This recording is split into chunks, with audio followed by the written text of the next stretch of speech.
Hello and welcome to Whittle Waffle, and this is going to be For the Love of Horror special. So I've dragged in my other half, or special guest as he's asked to be announced as, Mr. Mark Dutton. So this is a Dutton Whittle Waffle. Thank you, yes. It's a pleasure to be here, man. Long time listener, first time caller. It's not the first time you've been on, but never mind. So, yes. The reason why we've dragged him in is because he was the reason we went to this convention, which was called For the Love of Horror, and it was last weekend, 22nd and 23rd of October, at the BEC Arena, yeah. In Manchester. The Bowlers Exhibition Centre. Oh, that sun. It's beautiful. Fucking awful. Anyway, so anybody who knows me knows I'm not a horror fan.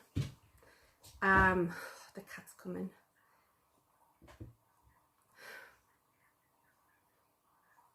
Honestly, such a dick. You keep talking. So, right, so this, bloody cat, man. So, I'm not a horror fan. I'm a complete wuss. Even quite mild horror can sometimes really freak us out quite badly. My husband, on the other hand, is a massive horror fan. He's a huge nerd. He ran a website for a long time about the Evil Dead called Within the Woods, which I don't even think is active at the moment, darling, because I checked it yesterday. Oh dear.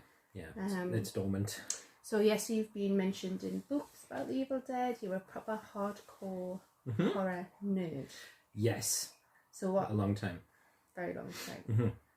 So this was for you. So I was coming to be like, carry your bag, and that was it really. You brought knitting. I brought knitting. I had a Batman comic in my bag. I was expecting to find a little hole in the corner, and settle myself for the day, but that's not what happened at all. Nope. So, should we start with arriving? Because I wanted to give a full sort of review of my experience. So we got there about 9:10. Something like that, yeah. Yeah, the doors opened at 9, so we were up pretty early and we got a taxi over. So it was about that time. About 9:10. Yeah. Queue wasn't massive. It was it was quite big, but they'd separated off into 3 lots, so it was moving really quickly. Things I really liked, because as we both know, I fucking hate queuing. Hate it, especially to get in places. I don't mind if it's for some, like, once you're in, but get in, I really don't like that. They had the security coming down and checking my bags in the queue. They had everyone to have their tickets ready, and instead of attaching your wristband, which I've had at other conventions, they just handed out wristbands for us to put on ourselves, which I think saved loads of time. It did. And I think I'd be recommending that to any of the cons that I'm helping out with in the future, is that really is a time saver. And one observation there as well is we only got wristbands because we were weekend ticket holders, because we were coming back, so we could get in quicker the next day if we wanted to. Whereas there was stamp into people's hands who had day tickets as well. So they'd reduced the whole time of just giving you a band for a day. They actually just gave you a stamp with a day on, and that was it. You could come and go. I didn't even notice that. So that just sped things right up. You checked the tickets and it was stamped right. You got a day ticket, in you go. So it just helped the queue. So there wasn't really a queue to get in. Like you said, we only queued for a few minutes, and it was fine. It was canny. And we could see in the outside, there was an outside section that the queue was sort of facing. There was a ghost train, which I thought was really lovely. So then we went in. But you absolutely did not want to go on. There was no fucking way. There was no way you were going on that ghost train. None. So you weren't even put off by the picture, like CBeebies pictures that they had around the front of the ghost train. Well, that didn't bother. You were like, oh wait, hang on a second, I am put off by this. This is awful. I'm not going in there. I don't want Dougie jumping out. Actually, I wouldn't like Dougie jumping out. Can you imagine how terrifying that would be? I want Dougie to come into your ear and just going, oh. That's a sexy Dougie, not a scary Dougie. He always strikes me as a flasher, though, the way he talks. Like, I think when the kid's on there, he's got potential. So anyway, there was a lovely ghost train. Sorry, your story. Anyway, we came through into the big arena part. What I thought was hilarious was there's a guy standing just as we went in like Victorian garb, holding a newspaper saying, "Have you seen Jack the Ripper?" or something like that in the front, which I thought was really funny, and a nice place for him to stand. As people were starting to stream in. That was really good. It was really good. Yeah, that was a nice feature. So the first room we went into is like that's where the panels room was huge. There was a stage, and there was some seats in front of the stage, and then there was the sound decky bit. Yep. and the bar and the photograph area there. Yes. Yeah. And then you sort of went around the corner, and that's where all the guests were seated. And the autograph lines were already quite established when we got there. And then there was another little bit where all the traders were, and apparently there was a cinema. There was a cinema room. We walked past it and assumed it was another panel room, but didn't really know what it was. So, oops. Got it. So we never. Well, we didn't have time actually. If we'd been there on the Sunday as well, that's the thing we should mention. We had got weekend tickets, but we were only there for the Saturday. Yes, I bought weekend tickets miles in advance because we didn't know which day we were going to go, so I didn't want to lose out on the tickets, so I just bought them. Yeah. So the first thing we did, you had a very specific goal. Mm-hmm. You wanted to meet the 3 Fright Night guests. Yes, and David Norton. Yeah, but the first thing you wanted to do as well was meet those guys. Yeah. So the first thing we did was getting the autograph queue for Amanda Bess. Amanda Bess, yeah, she was the first one. Yeah, and we pre-bought tickets. I had pre-bought tickets. You pre-bought all the stuff that we wanted. For Amanda Bess. So that was the first queue we went into. Which we weren't in that long. Not at all. Not at that time of day. It was pretty quick. But you didn't even intend to be in that queue with me, right? But because there was nowhere for you to sit and knit, you thought you would say, "Oh, it's all right. I'll come with you on this experience." So you were I was holding his bags and stuff. And you hadn't really any memory of the movie Fright Night. I'd never seen Fright Night. No. So you... but I had seen and absolutely loved Married with Children, so I knew who she was, and I recognised her and remembered her from that. Yes, and she had photos of Marcy on her. She did, yeah, which was quite nice. Yeah. She did. She had some lovely photos there actually. So I was kind of just standing on one side, sort of just being like bag lady for you, wasn't I? And you were a little bit giddy. I was a little bit giddy, but it's Amanda Bess, for God's sake. And it's with Norton. She's fucking gorgeous still. She is. Absolutely beautiful. And she was very lovely. She was great with the guests. She stood up, she interacted. If you were a bit nervous or you weren't saying, and even though I was standing on one side holding your bags, she insisted on meeting me too, didn't she? And shaking my hand. Yes, and she really did. She was so lovely, and you were getting all giggly. Well, I was getting a little bit giggly too. She was so lovely. It's been a while, but because the queue wasn't so big, they took they took their time with people all day. They all took their time all with people. day. And the thing was, I've never seen so little bitching about a queue ever. Everyone was quite happy. Everyone was chatting. We made loads of friends, queuing, chatting away to people. Yeah, it was really lovely. It was really, really lovely. I think that's the thing. The whole vibe at this show, considering it was full of scary things, was like the most chilled, lovely, welcoming atmosphere I think I've ever encountered at a con.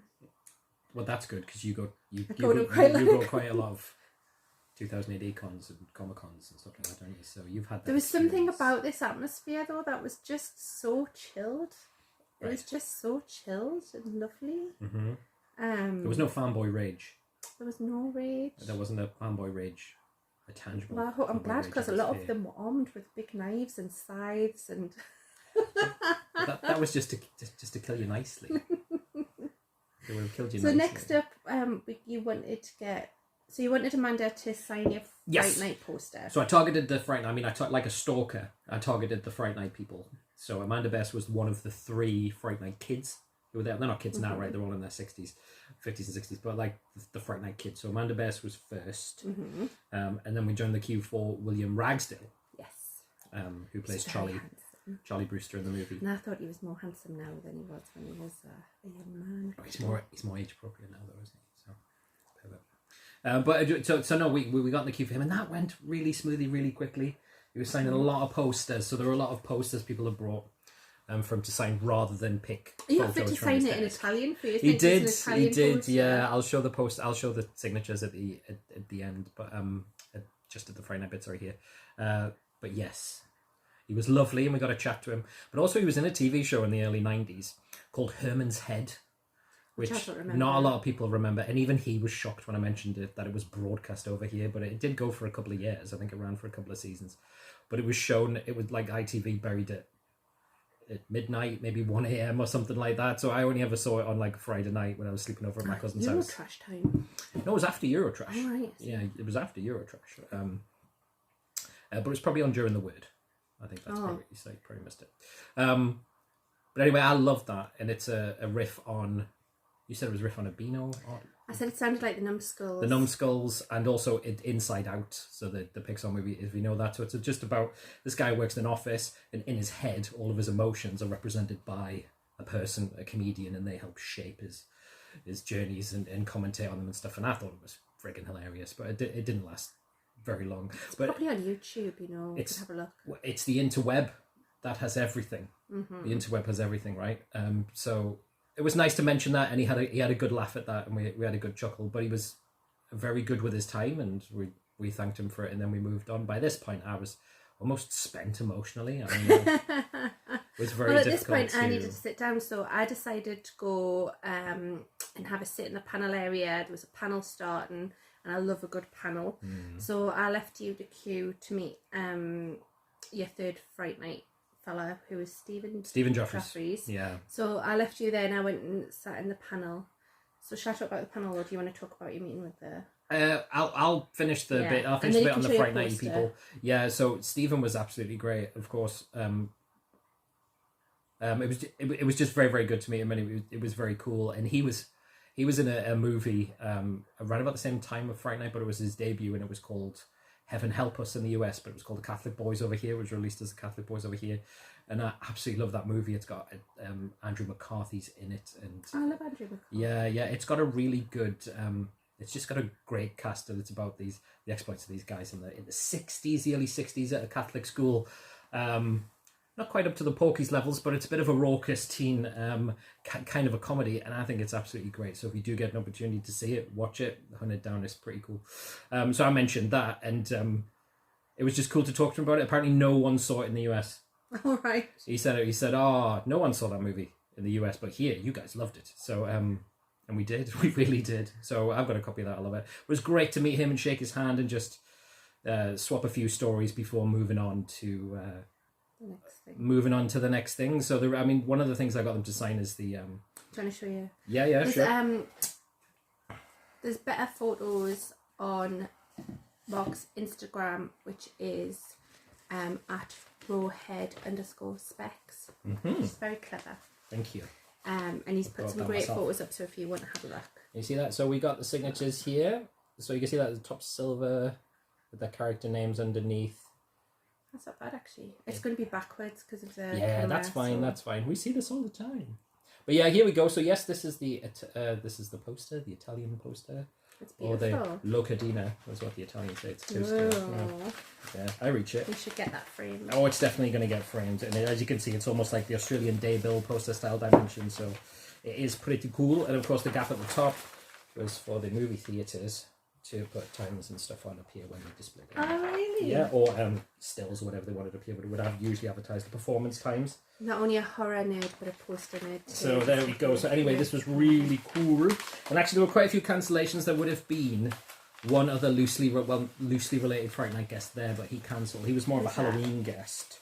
That was the director Tommy Lee Wallace. So he was involved with John Carpenter quite heavily in those movies in the early days, but he directed the It miniseries with Tim Curry, but he also directed Fright Night 2, which is which no one mentioned at the weekend, right? They did mention it briefly and then quickly said, but we don't talk about that. We don't really talk about that, yeah. So I did have a Fright Night. I've got a Fright Night 2, Locadina, and I was hoping to get that signed as well, but not on this occasion. So maybe next time. Yeah, I think it might be there next year. I think it was more because Halloween Ends was ending. Yeah. The Halloween thing was ending. Thank God. That's over now. So he probably show up next year. Fingers crossed. So while he was in the queue for that, I decided to go and watch a panel. And it was... I didn't really bother with that. I didn't know who people were, because I think often one of the things I find most attractive in people is passion for whatever it is.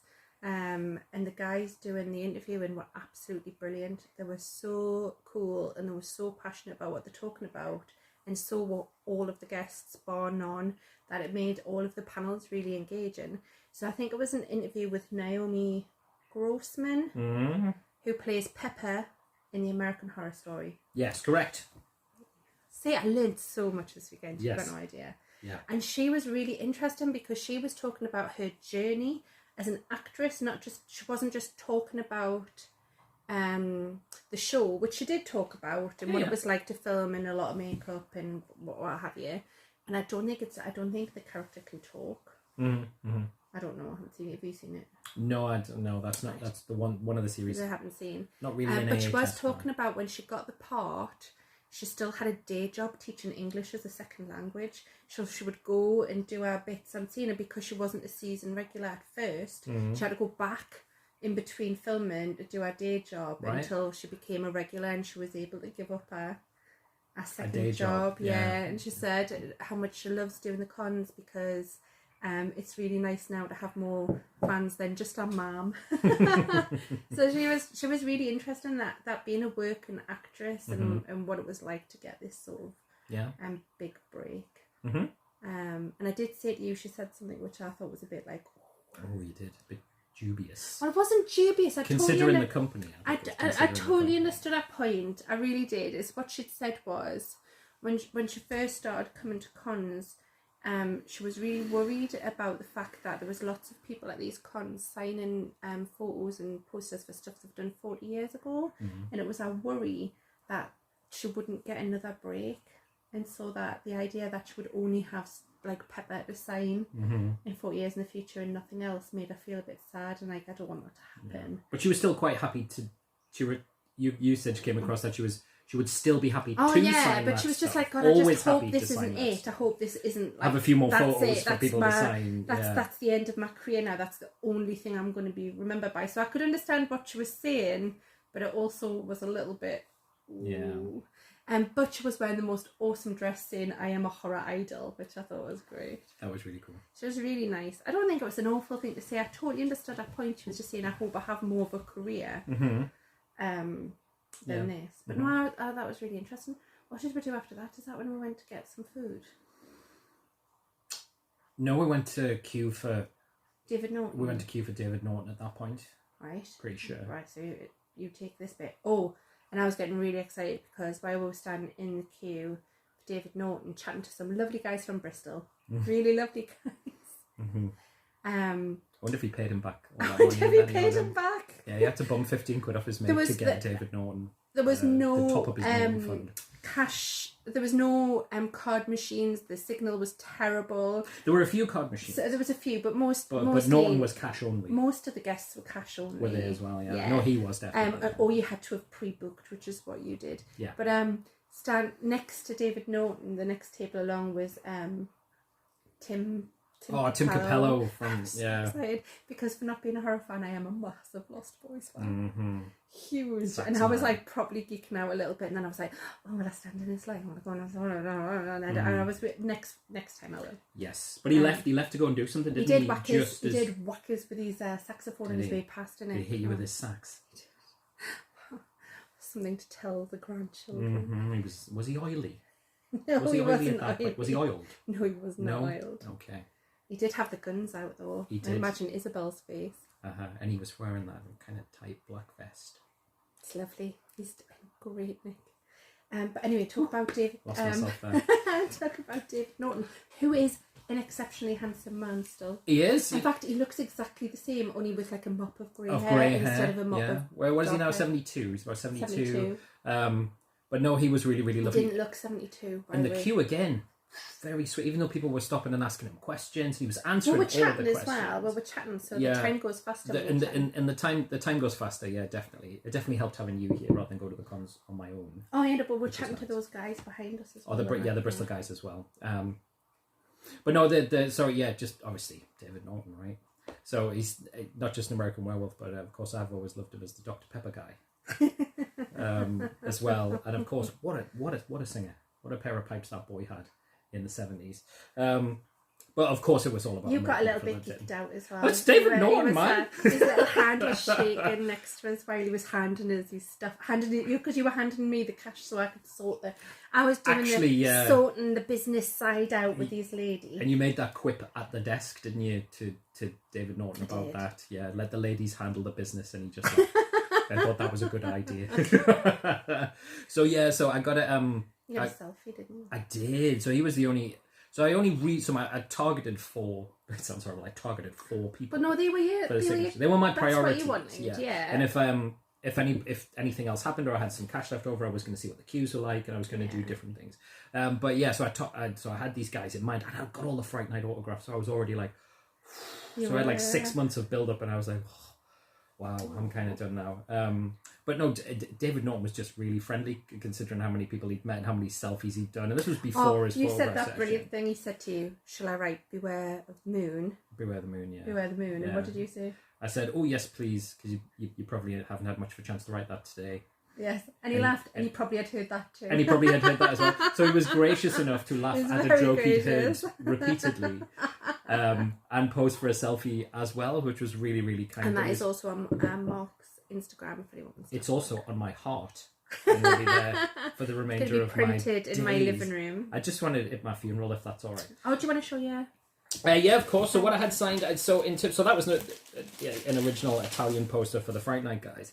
But what so I didn't really have any original American Werewolf stuff for David to sign. But what I did do is there is a wonderful poster that came with the Arrow Video Limited Edition Blu-ray that came out a little while ago. Actually, that's beautiful. It is. It's a double-sided poster, so I'll show you. So one side has the amazing Graham Humphreys artwork. Oh, is that Graham Humphreys? Yeah, which he did as the new cover art. He's an amazing artist. But the other side featured an original, or one of the original posters, which is probably one of the better of the marketing posters that they actually had.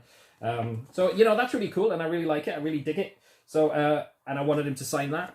So, and he did. And he recognised it was from the Arrow? He did. He said, "Oh, that's from the Arrow set, right?" And then I was like, "Oh, yeah." But then it turns out he said, they do great stuff. Yes, he did. He did say that, yes. The now Zavvi-owned Arrow Video. I'm not a book you. I'm not letting it bug me. It opens up a whole window of distribution opportunities. So he was gracious enough to sign that, and lots of people were getting that poster signed as well, which was really cool. Yeah. But they were getting different. It was interesting to see the people that were getting the Graham Humphreys side signed versus makes the more other sense side. to the other side because it's more stark. And the signatures can really pop on the other one. So yeah, I kind of got that one. So once I had that, and I'd met David, and I got my selfie, which was made. You took an amazing photo. I did, but you said if you'd been on your own, you might have gone home then. Yeah, well, what usually happens is, so this is not my first HorrorCon, so I've done HorrorCon UK a couple of times now. Oh, I'm so sorry. I don't usually do this. I'm usually a stage actor. Yeah. An award-winning stage actor. It was 30 years ago, but it still counts. Yeah. So anyway, HorrorCons. So I usually do the HorrorCon UK one, but I've done it on my own. So I've only done it a couple of times, but I've done it on my own, and I've done it in a day. Yeah. So I'm up at 5 a.m. I go to the station. I get the train, a couple of trains to the venue. Sheffield, isn't it? It's in Sheffield. It's held in about May time, and I do that. I target people for autographs. So these are the people that I want. This is the cash that I've got. Boom. I usually get VHS covers signed, posters signed, something like that. Very rarely get photos at their tables unless I've got absolutely nothing to show. It's someone you probably love, like Jeffrey Combs. You got a selfie at his table, didn't you? Yeah, and I don't usually get selfies. So I got a selfie with Jeffrey Combs. I got a selfie with Barbara Crampton at the time, which was hideous. I look hideous. Oh my God, I look so hideous. So it's not about you. It is about me. It's all about me. Her. It's not about me. She's all beautiful. No, she's beautiful in everything. So nobody wants to look at you. Well, I ruined the photograph by having myself in it. Could have just airbrushed you out. No, it's because I didn't know how to pose for a second, because I was so taken aback. So this was 2018. It's important to point that out. So the first con I went to was 2018. We're going off topic a little bit here. But the first one I went to the baby was 28, and you couldn't come because the baby was really little. But David Warner was there. Resting. I missed meeting David Warner. But I told him the story about how you thought he was the handsomest man. One of the handsomest. He did get me an autograph. I did, and I told him the story about how you thought he was one of the most handsomest men that ever lived, and he thought that was hilarious. And Jeffrey Combs was at the next table. He overheard. He thought that was hilarious. He is. Do you know what? There's something about him in the Time Bandits when he's playing Ultimate Evil, and he's just so beautiful. His face structure, and he's gorgeous. Yes. And he looked great in Time After Time as well. Do you remember that movie? I do. We watched that. Yeah, he looked fantastic. Who was the other guy in it? That one? That's Malcolm McDowell. Only met him too. Oh my gosh! Yes, look at this. This wasn't this con. This wasn't this con. I tell you what, we're going off. We'll do another. So let's talk about next. We did go to a panel next. Actually, we went to the Fright Night panel next, didn't we? Yes. Before we went and got it. Yes, we did. Yes, we did. So we went the Fright Night panel. Or did we not do the Dog Soldiers panel first? Oh shit! Yeah, it was the Dog Soldiers. And the Dog Soldiers guys. So there were some actors, and Neil Marshall, the writer director of Dog Soldiers, was there too. And their tables were next to David Norton's, including Sean Pertwee's table, who had massive queues. So we were able to kind of have a look at these guys. And so who was there? There was Sean Pertwee, Neil Marshall, Jerry. Is it Jerry? Craig Conway. Why did I think Jerry? And Darren Morfitt. Oh, Jerry Conway. Are you thinking of Babylon 5? Yes, that's not Jerry Doyle. Well, I'm getting mixed up with Jeff Conaway, Jerry Doyle. So you're in the Babylon 5 zone. We're doing a Babylon 5 we're doing rewatch. a Babylon 5 rewatch at the minute, which I'll talk about in another episode. Okay. So right next to the Dog Soldiers guys, but we weren't. No, but who was the other one? Darren Morfitt. Yes. So Darren Morfitt. So Darren Morfitt, Craig Conaway, and Neil Marshall are all Northeast local boys. Well, yes, which I didn't know, so I was quite excited. So when they came out and they did big introductions, I've got a little video clip. I'll try and put it on my Instagram, is that on your Instagram, yeah. Which is at Whittle Waffle. Right. I'll try and put it on, but I'm not sure if it'll. It's really shitty because we're in the and I've just zoomed in with my phone. But also, I will. There's music on it, so there's music. They'll probably do it, but I'll try and put it on anyway. But it was really funny when they all came out, and then they showed and Sean Pertwee nothing. And Mr. Sean Pertwee, he went in the cozy. Yeah. And the whole room were wild. Yeah, he had the room in the palm of his hand, didn't he? Yeah. They come out, they told some great stories. They did. And I think even not having seen the film, just listening to the stories about them making it, that closeness, how he how Neil Marshall had to go away to get the budget, but Sean Pertwee had already signed on. He said he would do it at any time. In like the 90s. This was like the late 90s. And he would always come back, so he had him on board. So when he was on around it and stuff, it was great. And one of my favourite things was somebody asked a question about a scene when Sean Pertwee's character was drunk. Yeah. And he said, "Were you actually drunk?" And Neil Marshall said the funniest thing. He said, "The alcohol in the bottle was fake, but the alcohol in Sean was really real." Yeah, and he went, "Yeah, I broke my nose." He was pissed, and then he went, he broke his nose. I didn't break it. Yeah. Oh, it was so fun. I wonder if the For the Love of Horror guys will put that one up, because I have noticed, and I'll put some links underneath if I remember in that box down there. That's what YouTubers do, isn't it? Mm-hmm. Like, subscribe. I'll put links in the box. They have been putting up some of the panels. They've been putting the panels up. So they have. They've been posting them to their YouTube channel. I'll put some links in it. So hopefully, I don't think they've put that one up yet, but no.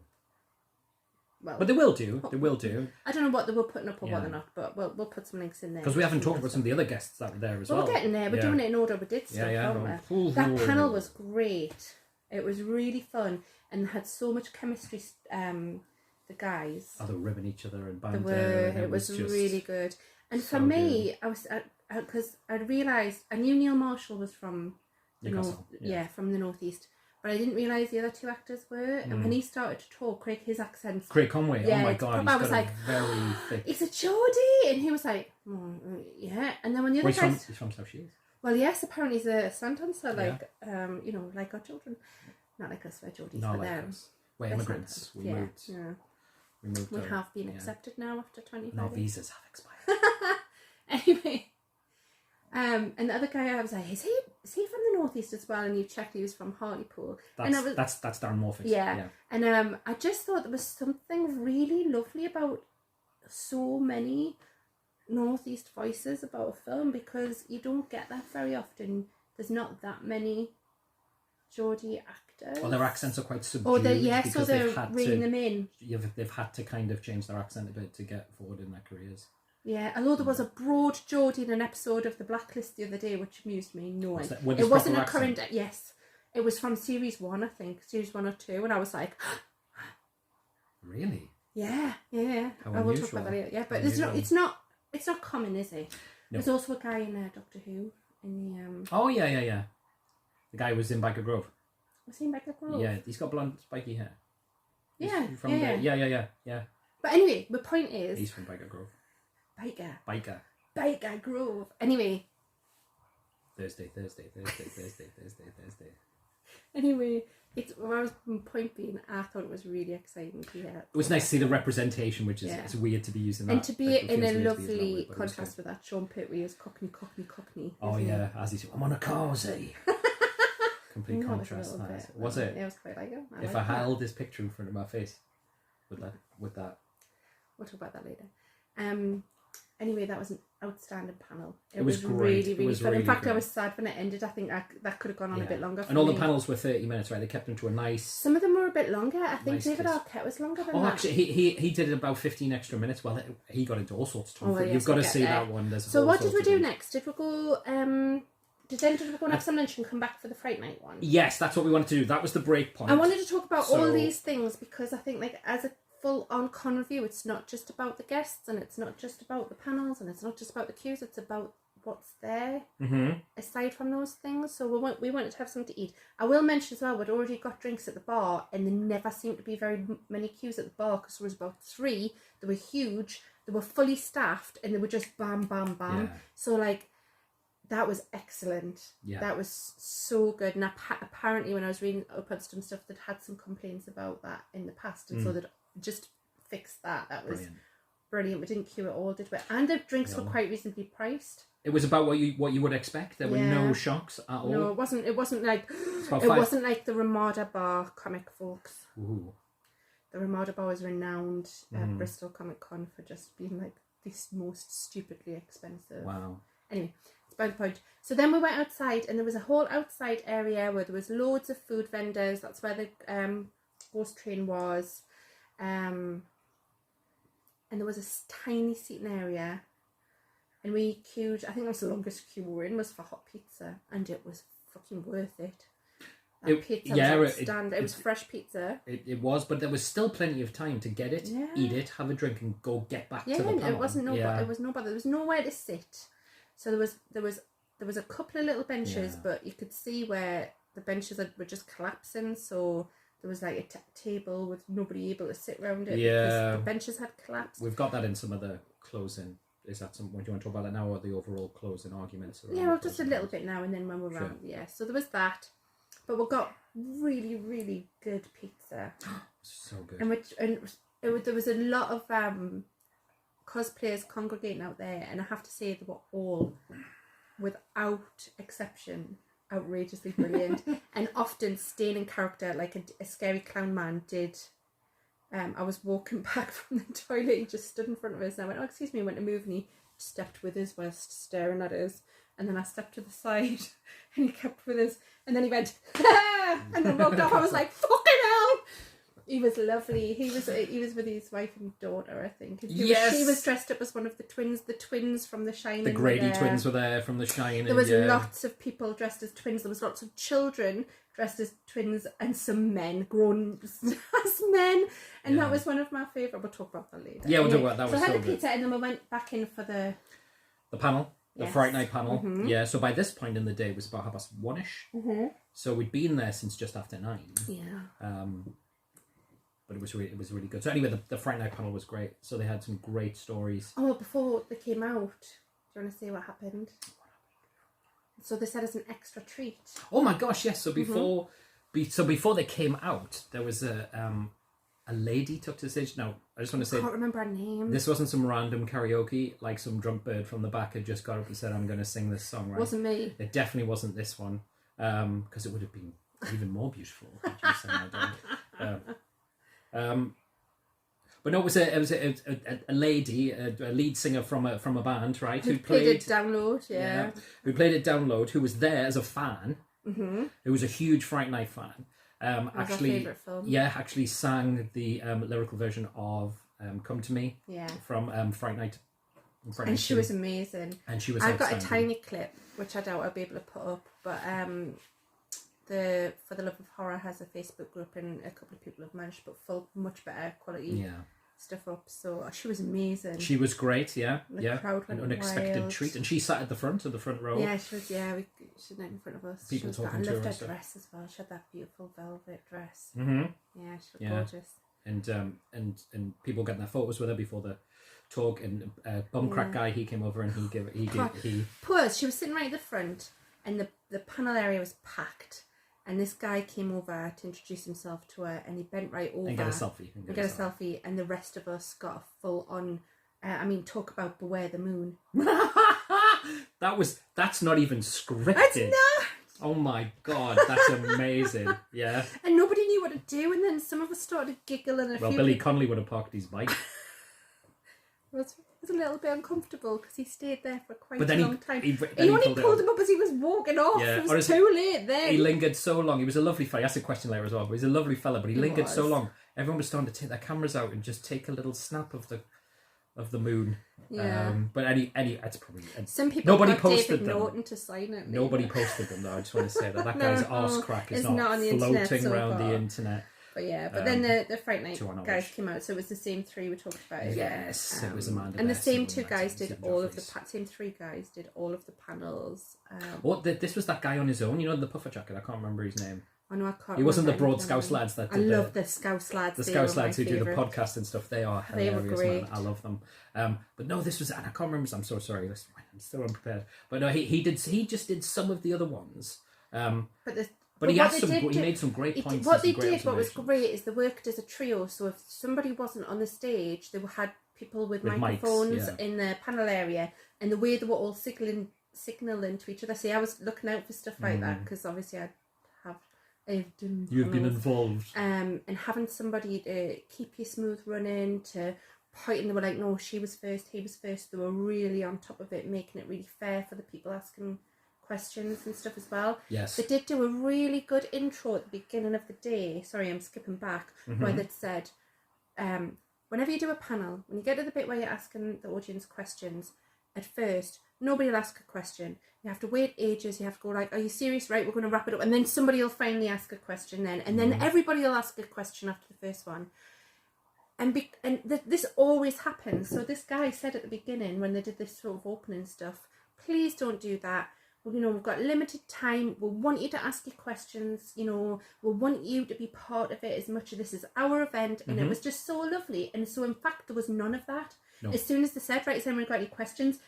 Immediately. Yeah, it was so, and I thought that was such a good idea. He said, nobody be embarrassed because we're all here together. Yeah, we're all fans. And it was so lovely. Yeah. And I think that was part of the atmosphere of the day. So there was none of that. Everybody put their hands up straight away, and there were some great questions. Sometimes under my breath I go, statement, not question. Yeah. I said, this is a long ramble about yourself rather than a question to the panel. But and you understand that people have been working out what they're going to say. And there's a connection to the people on the stage, and you think this is my moment to talk to them. Totally understand it. So there was some great, there was actually some really, really good questions from the audience as well. Not just, can I have a hug? One of my bugbears at conventions. Anyway, do you want to talk a little bit about the panel? Because I've talked about the setup of the panel. Well, it's the panel was the panel was great. So like you said, from an organisational point of view, it was brilliantly well organised, and it didn't feel rushed, even though they had a very tight time frame, and the guests were quite comfortable and. They had great chemistry as well. They had great chemistry. Where she took a little bit of the lead, bringing the other guys in a little bit. She did. Which was really, really cool. And she said, you can ask us anything, but we might not answer. We might not answer. So she took a bit of the lead on that, and then they still had chemistry, especially with William Ragsdale. When she said, he's a great kisser. About William Ragsdale? Yeah. Was that about William? He's a great kisser. Well, he was. Because then he was pretending to be a bit jealous when she was talking about Chris Sarandon. When she was talking about Chris Sarandon. Of course, you've seen the movie now, so they've got that very intense. Oh yeah. Dance scene, and then he takes her back and he seduces her and stuff. Yeah. And she opens herself. We heard a good story. There's a story about that as well, which was really cool. So that great scene in Fright Night where she's got like this she's got a halter top on the top. Yeah. She takes it down, and apparently we don't see it on screen, so we only see like the top of her chest, and he looks at her and gazes at her chest like the most magnificent sight. She's the most beautiful woman in the world, and she said, "I had no nudity clothes, so I had duct tape from here to here." Yeah, but he looked at that duct tape like it's the most seductive. He might just really like duct tape. He might. actually Who just knows? like that might have been his suggestion. You just don't know, do you? But anyway, it was lovely hearing those things. But Yeah. it was when she was talking a little bit about him, and then William was going like, yeah, he goes, oh yeah, we know, we know, yeah, whatever. Oh, it was so good. It was such a good panel. It was And so they good. all had so many nice things to say about the director. Like Tom really, Holland. really. Tom Holland. And somebody asked them if there was any improvisation in that, and they said absolutely not. He had it storyboarded, Tightly, very really tight. tight storyboarded, and the only bit that was improvised is the bit when Chris walks into the room and he starts whistling "Strangers in the Night." Yeah. And apparently caused controversy because then they had to get it cleared. They didn't know if they could afford it, so they had to get it cleared. Yeah. But that was like the only thing. That was it, though, and so just more wonderful stories, and some of them could remember stories for other people better than they could. Like their memories. Do you remember when this happened? And they were like, and was like, yeah, what happened? And they was like, oh, this happened. Remember this? And that was really, really good. They were talking a lot about. So they had like interviewed each other at some point. They were, which was really good. That's as a panel host when that happens, that you've done a good job, because it's going. They do cons together a lot, right? So they're a unit. They'll, if they can, they usually do these things together if they're available. So they wonderful. They have it into a bit of an art form in terms of. I think even just being a movie fan, not having seen the movie, it was so interesting because they were talking about the makeup effects, the practical makeup effects, and how long they were in the chair. And Stephen Jeffries was like the longest apart from Chris Sarandon, wasn't he? He was saying it sometimes 6 to 8 hours. Yes. Having makeup. Yeah, when he was in his full regalia, as she called it. So if we don't run out of time, we will talk about that a little bit. Yes. In a minute. Yeah, sure. But anyway, that was an absolutely fantastic panel. I could always put it up as 2 parts. You could put it up as 2 parts, yeah. It's anyway, that was a fantastic panel, and they will upload that if it's not already uploaded. They do upload the panels if they can, which is really, really cool. What should we do now? Oh, is that when we went and met Sean Pertwee? That was when we were going to just have a little wander. I wander around the stalls. We had a wander around the stalls, but at that point it was so packed. Busy. And I was hot and I was thirsty. Yeah. So we just had a really quick look, and then I was just like, oh my. But there was some great merch there. Well, we meant to go back, and we just didn't. We ran out of time a little bit, didn't we? We'd had such a horrific journey to Manchester. All our trains were cancelled. Thanks to #TP Express. That it was just dreadful. So it took much longer to get there. All our trains were cancelled. We were tired. Never mind. But anyway, we were pooped. But by that point of the day, we had a little wander. We did about 20% of it. What I loved as well is, I know we're going to talk about that later, but there was plenty to do when you weren't in a queue. But I think we went and met Sean Pertwee then. We did, yes. It was much quieter then. So and we haven't even covered some of the other guests, like Harvey Stevens, who was Damien in the original Omen. He was there. And now he's a big stocky fella. I think we're just going to talk. They were all on that side, which was pretty quiet. It was. Well, so what had happened was, in the morning, all the autographs kicked off first, and the diamond pass holders. In the afternoon, the photograph sessions had started. So this bit was quieter. So if you hadn't booked photographs, that was the perfect time to go and get autographs, because the queues, and just apart from the people who were missing to do the photographs, obviously. And Corey Taylor from Slipknot was there, and you couldn't. His was the longest queue. His queue all day, but it was a very cheerful queue all day. It was. Nobody was like bitching at all. It was lush. Yeah. The second biggest queue, I think, was David Arquette. Yes, and they were right next to each other, so when you walked in, it looked like. But also that meant that they were out the way, so their queue was there. Those 2 massive queues were there, and it meant that the rest of the bit was freed up. That bit was very well planned. Thought Bubble, when one of the guests had put them in the middle, and the queue went up, and then none of the tables could get any traction because it was. Yes, that's. So that was a really good idea, putting those 2 tables together and not anybody else there, because that was great. But we went and met Sean Pertwee, and I did geek out because. Well, you weren't going to. I wasn't going to because I was too nervous, and then you insisted, as a thank you, you bought me my selfie. Yes. For holding his bag all day. You were very. And his poster book. And holding me when I was crying after I'd met all the Fright Night guys.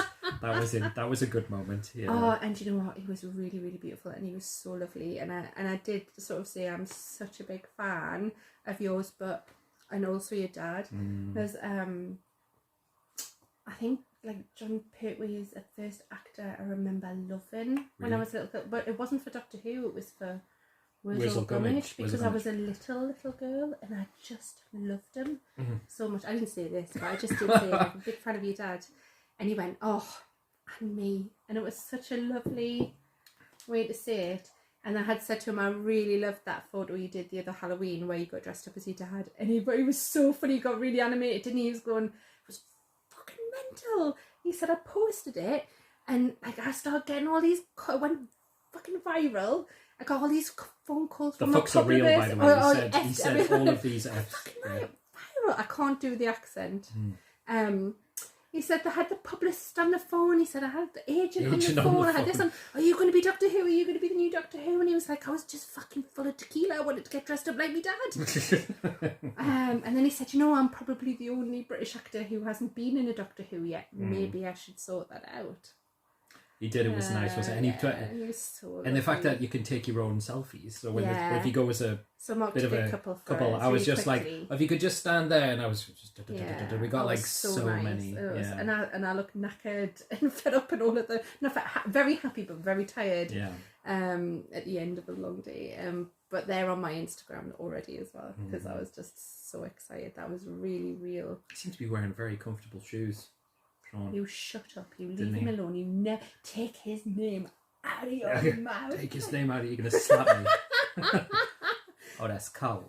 But anyway, then we did catch the end of the David Arquette panel, which was very... we didn't see all of it because that's when we've gone out to eat, and then we caught the end of the David Arquette panel, didn't we? We definitely went somewhere to get some fresh air or something. We came back in. The loo or something. Could have been the toilet. The toilet queuing was a bit of a thing, and everyone queued back in with the steps and stuff with the scene. But we caught the end of that panel because we thought, it's going to be ending soon. But he was so cool. He was so lovely. His panel is definitely up, so you can go watch that. But he was so charming and lovely, and they got a guy up on stage for him to.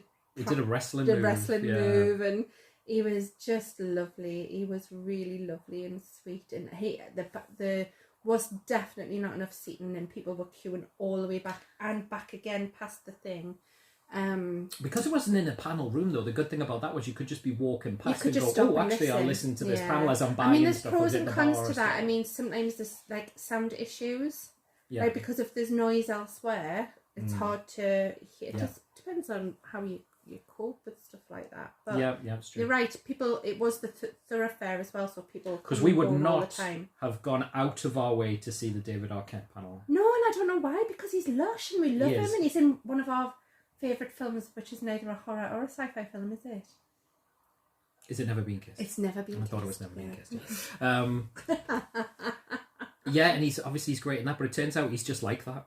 Like he speaks like that, and his mannerisms. He just plays himself in all of the movies he's ever been in. He's 100% David Arquette, it seems. But he was really lovely. And actually, what I noticed about him when he was signing and stuff is he was never sat down. And what he would do is he would come round to the front of the table. So there's a lot of photos people have posted, and he was getting up. He was just standing at the front. And Tim Capello did that as well. Every time he came out, and Sean Pertwee did, because he came round. Yeah, and sometimes he just stayed there, and he was like, "Oh, come on, who's next?" And then he would give hugs. It was just really lovely and kind. It was a lovely atmosphere. And he kept it going really well, and the photos are lovely. All the panels.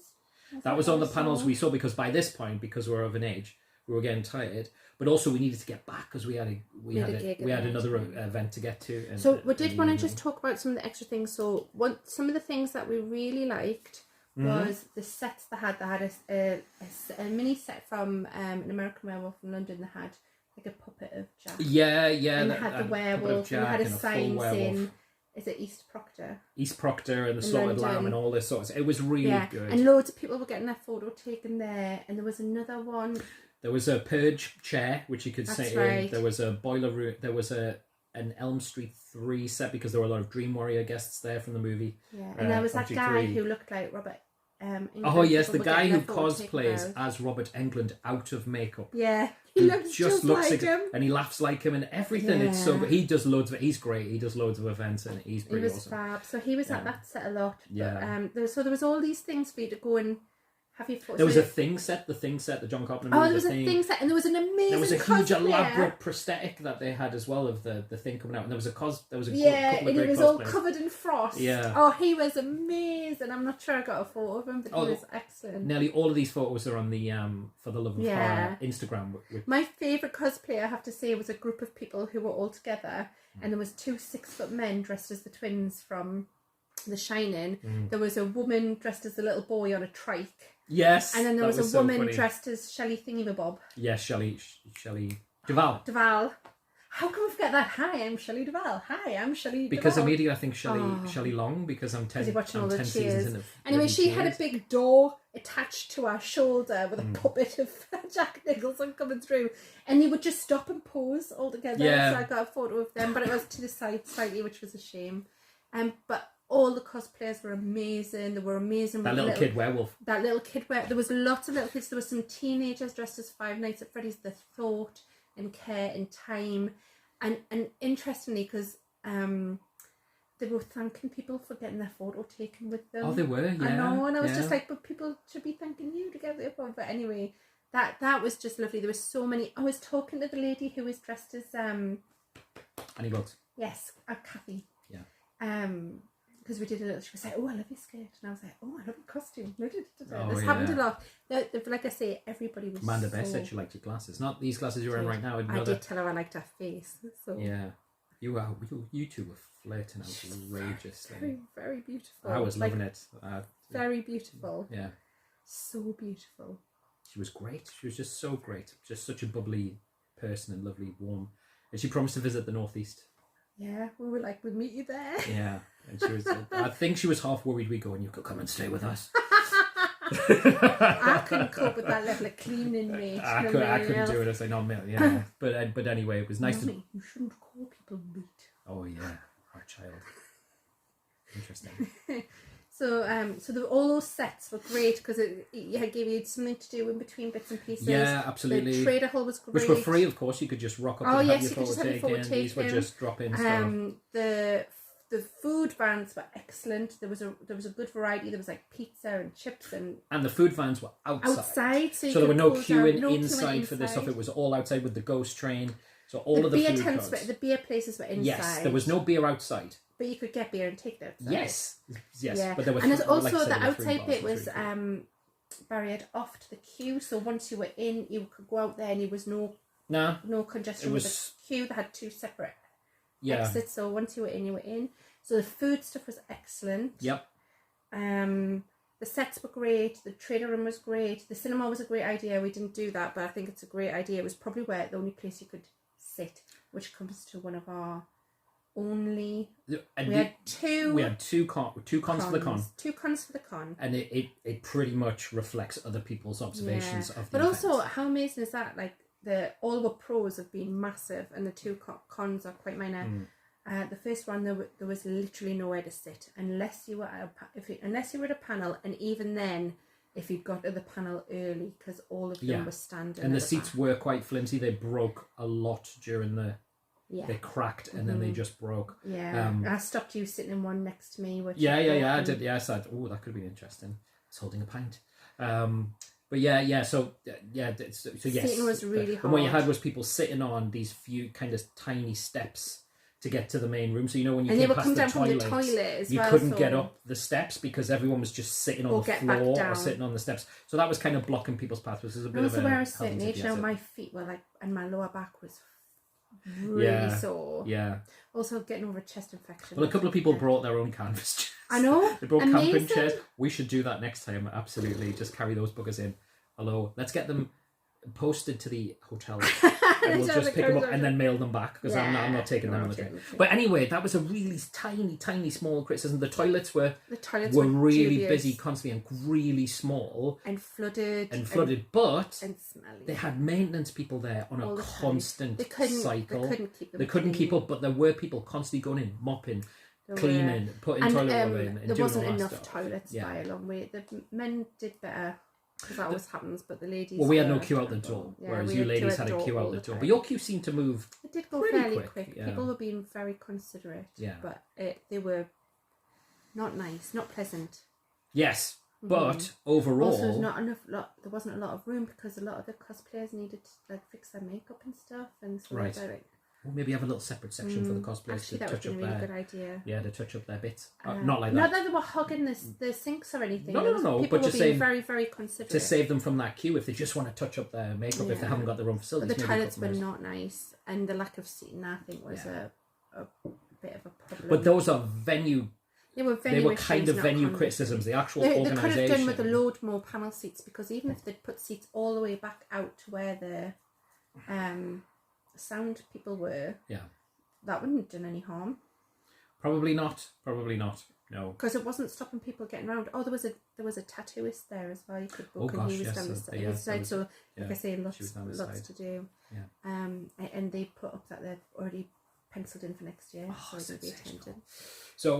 So anyway, so the big conclusion is this an event you would go to again? We've already booked it. And that's the answer. Yes, we've already bought our tickets for next year, right? So we are going back, and it is at the same venue. It's a little bit later this year because of a congestion. We might have booked it knowing it's on our daughter's birthday as well. Well, it's the day after. It's a nothing birthday. It's a 17th day. It's not a real birthday. It's like we'll take her out the night before. We're a terrible parents. Yeah. So and we are going on the Saturday. We're going on the Saturday. Yeah. Yeah, because we had a gig on Saturday night, which was amazing, but because that was standing as well, and we'd stood all day, we were really struggling at the end of that. That my back hurts. There was crying about not having a foot spa. That's how old we are. I wish that was. It wasn't. True, let's get to the bar and get some. It was like, I need a foot spa. Why is there no foot spa in this hotel? Yeah, it was. So, I think if we'd have rang reception, there probably would have been. No, it was a very nice hotel. Hotel was very nice. But overall, like speaking as a person who has never been to a horror con, who has seen very few horror movies, I had a surprisingly outrageously brilliant day. I loved every second. It was brilliant, and the people were so nice. We met some ladies on the tram going back the next day, and they'd gone to the event. In the Sean Pertwee queue, we were right in front of two people who had travelled down and got caught up in the same train fiasco that we did. So we were that was cool as well. Were you on that train that was cancelled? Were you there when the police came to take them off? It leads. We're like, yeah. So that was really cool. That was really cool. Do you think it was because you had no expectations? I think this was it. I think I had no skin in this game. Yeah. None at all. I had no one I really particularly wanted to see except for Sean Pertwee. And I had nothing to do there. So often when I go to Comic Cons now, I'll be helping out, or I'll be doing a panel, or I'll be being a booth babe and helping my friends and stuff like that. Yeah. And I love it. Don't get us wrong. I don't want to change anything about that. I love it.